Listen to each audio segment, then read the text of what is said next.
En Exitosa presentamos Hablemos Claro. Es decir, hay que resolverle la vida a la gente. El Estado tiene que comprometerse a cumplir lo que muy declarativamente dice en la Constitución del 93. Educación, una porquería. Salud, una porquería. Seguridad, una porquería. Justicia, Dios mío. ¿Ah? A ver, díganme ustedes si hay justicia en el Perú o si esta no se compra o se logra por influencias. O sea, gana el que más billete o más influencia tiene, no el que tiene la razón.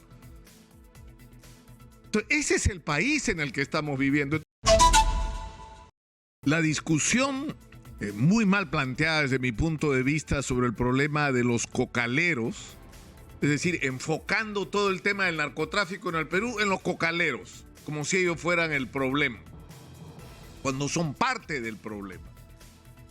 Nos obliga a hacer una reflexión y una mirada sobre ese Perú que no se quiere mirar. Es decir, nos ha pasado con la pandemia, y lo hemos señalado en otras oportunidades, como nos ocurrió con el terrorismo. Porque Lima vive de espaldas al Perú y vive de espaldas a su propia realidad. Fue necesario el bombazo de Tarata para que en Lima se descubriera lo que estaba ocurriendo hacía años en todo el Perú. Y hacía años en los barrios llamados marginales, donde vive la mayoría de los habitantes de la ciudad. La pandemia nos ha obligado a mirar la realidad que viven la inmensa mayoría de peruanos en este país, celebrado por su éxito de crecimiento macroeconómico. Pero sin embargo hay algunos que no terminan de entender que estamos parados sobre un barril de pólvora, que el Perú es a los 200 años de su fundación una república fallida. Y les voy a dar algunas cifras para que terminemos por alguna vez de entender la realidad que tenemos delante. La última. Se calcula, lo ha dicho Rubén Vargas, que es uno de los responsables de lo mal que está la situación de la lucha contra el narcotráfico en el Perú y que sale a cada rato hablando de lo que hay que hacer, ¿no? Cuando no debería ni hablar, porque él es uno de los responsables de la catástrofe, del crecimiento en las áreas de cultivo de coca y de la extensión de la fabricación de clorhidrato en el Perú. Pero él ha dicho, y es cierto, que fácilmente en el Perú hay 500,000 cultivadores de hoja de coca y la mayor parte de ellos ilegal, es decir, de coca, de hojas de coca que no tienen como destino la producción legal y el consumo legal, sino el narcotráfico. Se calcula que más del 90% de estos cultivos tienen ese destino. 500,000 de personas. Estamos hablando de cuánta gente que vive de esto. Porque ese es el cultivador, porque el cultivador tiene una familia. Fácilmente estamos hablando de 2 millones de personas que viven solamente de actividades relacionadas con el cultivo de coca y todo lo conexo que hay a ello. Y eso es un dato. ¿Cuántos ambulantes hay en el Perú? No hay cifras exactas sobre eso en este momento. Hace algunos años, en 2014, se decía que podía haber 300,000 ambulantes solo en Lima. ¿Qué significa ser un vendedor ambulante? Una persona que tiene que salir a la calle cada día a buscársela, a ver qué vende para llevar algo de comer a su casa y sostener sus gastos familiares básicos. Es una vida de precariedad increíble, porque es una actividad que no está permitida por la ley. Fácilmente hoy en el Perú hay entre 600 y 800,000 personas dedicadas permanente o parcialmente al comercio ambulatorio informal. ¿Y de qué estamos hablando entonces? De cerca de 3 millones de personas que dependen de esto. Ya vamos 5 millones. Y yo les pregunto, ¿cuántos mototaxistas hay en el Perú?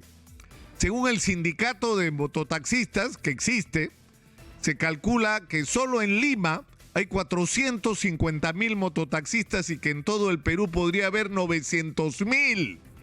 900,000 mototaxistas. ¿Cuántos creen ustedes que gana al día un mototaxista?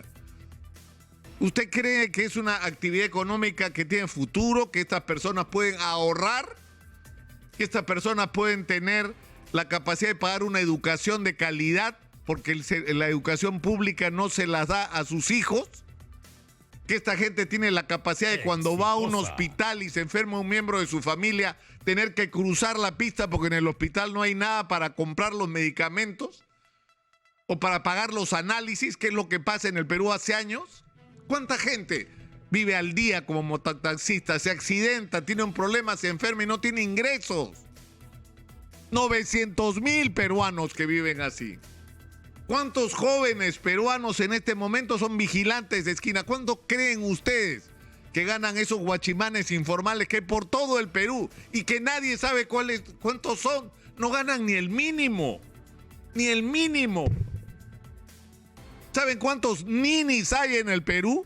Es decir, nini se define a esa categoría que reúne a los chicos entre 15 y 29 años que no hacen nada, que no estudian, que no trabajan, que según la fórmula del Instituto Nacional de Estadística no entran en ninguna de estas categorías. ¿Trabaja? No. ¿Estudia? No. ¿Se está capacitando? No. Entonces, ¿qué hace? Nada, ni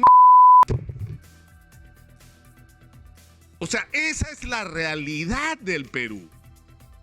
De un país en el que la tercera parte de la población vive en Lima, a la cual se han sumado, porque a todos estos números hay que sumarles 1.200.000 venezolanos, ¿ah? 1.200.000 venezolanos que están viviendo en el Perú. Entonces la pregunta es, ¿cuál es nuestro futuro como país? ¿Cómo le vamos a...? Es decir, hay que resolverle la vida a la gente. El Estado tiene que comprometerse a cumplir lo que muy declarativamente dice en la Constitución del 93. Educación, una porquería. Salud, una porquería. Seguridad, una porquería. Justicia, Dios mío. ¿Ah? A ver, díganme ustedes si hay justicia en el Perú o si esta no se compra o se logra por influencias. O sea, gana el que más billete o más influencia tiene, no el que tiene la razón. Entonces, ese es el país en el que estamos viviendo. Entonces, ¿a dónde vamos? O sea, no hay una discusión sobre esto en el país. Estamos discutiendo cualquier cosa, no estamos teniendo planes hacia el futuro. O sea, cuando se habla, por ejemplo, de una segunda reforma agraria, ¿qué provocó la reforma agraria en el Perú de Velasco? Que era necesaria, pero que estuvo muy mal hecha. Muy mal hecha. Porque todo se mide por sus consecuencias. Lo que provocó es que quiebre todo lo que había progresado en el campo, lo que había que rescatar, que eran los procesos de industrialización y de modernización de la agricultura, con expropiaciones hechas a ciegas y sin criterio, y se generó minifundios que a los pocos años ya no podían sostener a una familia de más de 3 o 4 miembros y provocó una estampida del campo. Y la gente se vino a vivir a las ciudades huyendo del hambre, porque de eso era lo que huían, fue un fracaso. Entonces, ¿qué tendríamos que hacer como país que tiene enormes recursos minerales que en este momento son altamente demandados y que nos van a generar recursos multimillonarios como nunca en nuestra historia? ¿En qué diablo vamos a usar la plata? ¿Ah? ¿Se la van a robar otra vez? ¿Van a hacer monumentos otra vez? ¿Van a hacer obras que no tienen en realidad integración a ningún plan hacia el futuro? Es decir, hay que pensar cuál es el futuro del país. Tenemos que regresar al campo. Regresar al campo.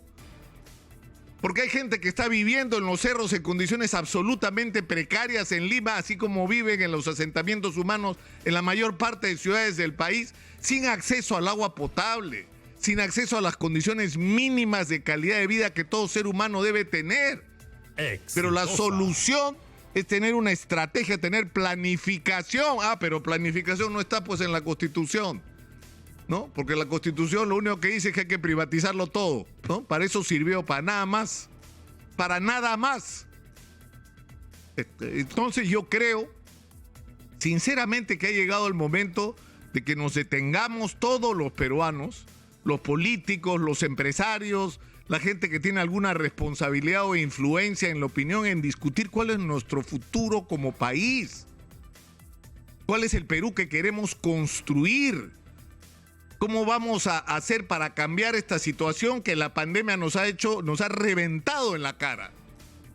Tenemos que cambiar esta situación, es decir, vamos a industrializar el Perú. ¿Qué posibilidades tenemos de desarrollar industria? Porque eso con la Constitución del 93 también se abandonó. Es decir, el Perú, como lo ha señalado Guido Penano, que estuvo al comienzo del gobierno de Fujimori y se salió, y una de las razones que él ha explicado como de las más importantes de su decisión es la desindustrialización del país. Entonces, ¿qué vamos a hacer? Hay que desarrollar el turismo. Somos un potencial desde el punto de vista de la agricultura que el mundo necesita, que el mundo está buscando una alimentación saludable y nosotros se la podemos dar. Y eso es una posibilidad. Tenemos productos mineros y pesqueros para exportar para el mundo. Bueno, les vamos a agregar valor. Vamos a construir una industria. ¿Qué tipo de industria vamos a hacer? ¿Dónde va a trabajar la gente en el futuro? ¿Cómo tenemos que organizar nuestra educación para que sea una educación moderna con acceso a las últimas tecnologías y que esté de alguna manera engarzada con aquello que queremos desarrollar en el país como parte de nuestro proyecto nacional? Pero no tenemos proyecto nacional. Exitosa. Yo creo que este es el momento de en esta situación tan particular que nos ha tocado vivir, que es una situación donde vivimos una de las peores, si no la peor crisis política y de representación de nuestra historia, con un momento donde tenemos las oportunidades que tal vez nunca habíamos tenido y que hoy están frente a nosotros. Y yo creo que la única manera, aunque parezca imposible, es discutir todos juntos, qué es lo que vamos a construir juntos como país, qué es lo que queremos todos, para todos, hacer del Perú. Yo no sé si es lo que estoy diciendo o si estoy arando en el desierto, pero yo creo que si no lo hacemos, vamos a perder tal vez la última oportunidad que tengamos como república. Ojalá que no sea así, y esto sería una buena manera de plantear el enfoque de qué diablos vamos a hacer para celebrar realmente el bicentenario de nuestra fundación como república. Hablemos claro.